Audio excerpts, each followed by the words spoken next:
जय जगन्नाथ।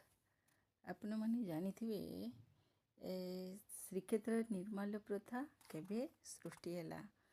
कैवल्य प्रथमे आषाढ़ शुक्लपक्ष नवमी दिन महायज्ञ वेदी गुंडीचा घरे सृष्टि होइतिला।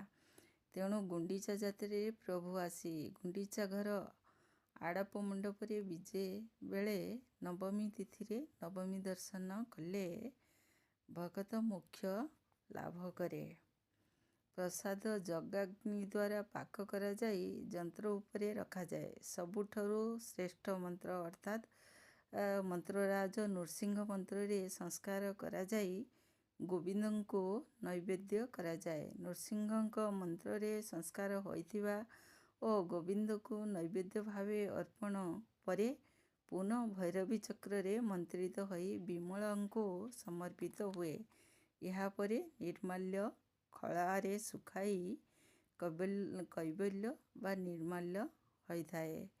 नीलाद्रि शतवर्षाणी आड़ मंडपे दिने अर्थात नीलाद्रि रे तथा श्रीमंदिर रत्न सिंहासन रे प्रभु को 7 वर्ष दर्शन कले जेउ फल मिले आड़प मंडपरे बा गुंडीचा घरे दिने अर्थात नवमी दर्शन रे सही फल प्राप्ति होइथाए। जय जगन्नाथ।